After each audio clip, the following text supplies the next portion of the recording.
কয়েকদিন পর পরই সামুদ্রিক মাছ রান্না করি, কারণ অন্যান্য মাছের তুলনায় সামুদ্রিক মাছ আমার অনেক বেশি পছন্দ। সামুদ্রিক মাছ খেতে পছন্দ করি বলে এই 2-3 কেজি ওজনের টুনা ফিশটা এক বড় ভাই আমাকে পাঠিয়ে দিয়েছে। প্রতিবার যে মাছগুলো আমি কিনি সেই মাছের তুলনায় এই মাছটা অনেকটাই ফ্রেশ আছে। এই মাছটা বাসায় নিজে হাতে কাটতে গেলে অনেক বেশি কষ্ট হয়, সহজে কাটা যায় না। তাই আপনাদের ভাইয়া বলছিল বাজার থেকে মাছটা কেটে নিয়ে আসি। বড় বাজারে এসে মাছটা আমি প্রথমে কেটে নিলাম। এই মাছটা কে পাঠিয়েছিল সেইটা না হয় একটু পরেই আপনাদেরকে বলি। বাজার থেকে বাসায় চলে আসলাম আর এসেই প্রথমে মাছগুলো বের করে নিচ্ছি। বাজার থেকে যে মাঝে মধ্যে সামুদ্রিক মাছ কিনতাম সেই মাছগুলোর তুলনায় এই মাছটা কিন্তু অনেকটাই ফ্রেশ আছে। যেহেতু বাজারে গিয়েছিলাম তাই আসার সময় আরো কিছু মাছ নিয়ে এসেছি। হাফ কেজি পাবদা মাছ নিয়ে এসেছি আর হাফ কেজি চিংড়ি মাছ নিয়ে এসেছি। রাত 10:30টার সময় বাজারে গিয়েছিলাম। বাজারে গিয়ে দেখি তো সব মাছই শেষ। অল্প কিছু ট্যাংরা মাছ, পাবদা মাছ আর এই চিংড়ি মাছগুলো ছিল, তো সেখান থেকে এই অল্প অল্প করে নিয়েছি। আজকের এই টুনা ফিশটা দেখে তো আমি অনেক বেশি খুশি। যদিও মাছটা ফ্রোজেন করা, তারপরও অনেকটাই ফ্রেশ ছিল। পাবদা মাছ আর চিংড়ি মাছগুলো না কেটে আমি ওইভাবেই ফ্রিজে রেখে দিলাম, যেদিন রান্না করব বের করে কেটে নিব। কাটা মাছগুলো এখন ভালোভাবে ধুয়ে নিব। যদিও টুনা ফিশ মাছে কোনো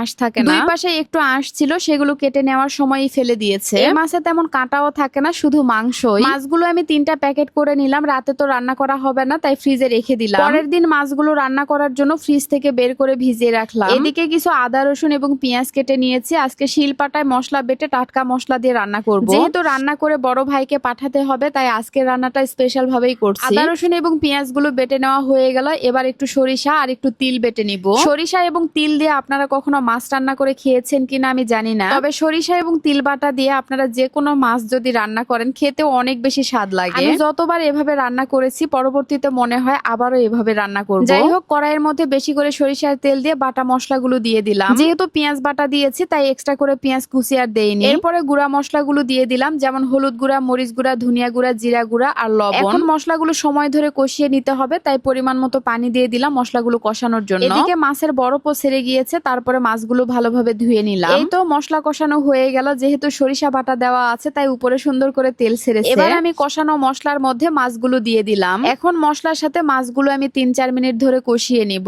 আপনারা অনেকেই মনে করেন আমি হয়তো আপনাদেরকে রান্না শেখাই, মোটেও আমি আপনাদেরকে রান্না শেখাই না। আমি প্রতিনিয়ত যেভাবে রান্না করি এবং যেই রান্নাগুলো করি সেগুলোই আপনাদের সাথে শেয়ার করি। আপনাদের সুন্দর সুন্দর কমেন্টস দেখলে আমি বুঝতে পারি যে আপনারা আমার রান্নাগুলো অনেক বেশি পছন্দ করেন। সত্যি বলতে আমি কারো কাছ থেকে রান্না শিখিনি। ছোটবেলায় মা যেভাবে রান্না করতো ওইভাবেই আমি রান্নাগুলো করার চেষ্টা করি। বিয়ের পরে নাকি মেয়েরা অনেক রান্নাই শাশুড়ির কাছ থেকে শিখে, তবে আমি কোনো রান্নাই শাশুড়ির কাছ থেকে শিখিনি। যাই হোক, এদিকে রান্নাটাও হয়ে গেছে আর কালারটা কিন্তু মাশাআল্লাহ খুবই সুন্দর এসেছে। ঝোল একটু বেশি করেই রেখেছি, তবে ঝোলটা ঘন হয়েছে। মাছটা যে বড় ভাই আমাকে পাঠিয়েছিল সেই ভাইকেই আমি রান্না করে কিছুটা মাছ দিয়ে দিচ্ছি, কারণ তারা সবাই মিলে খাবে। আমার ভিডিও যারা দেখেন আপনারা সবাই ওনাকে চিনেন, কারণ উনি আমার বাসায় অনেকবার এসেছে দাওয়াত খাওয়ার জন্য। নতুন বাসায় প্রথমবার এসেছে, তাও আবার আমার হাতে রান্না খাওয়ার জন্য। অনেক অনেক ধন্যবাদ রিপন ভাই, বড় বোন হিসেবে হোক অথবা ছোট বোন হিসেবে হোক, এত এত ভালোবাসার জন্য। আজকের মতো এখানেই বিদায় নিচ্ছি। সবাই ভালো থাকবেন, সুস্থ থাকবেন, আর ভিডিওটা ভালো লাগলে অবশ্যই শেয়ার করবেন। আল্লাহ হাফেজ, টাটা।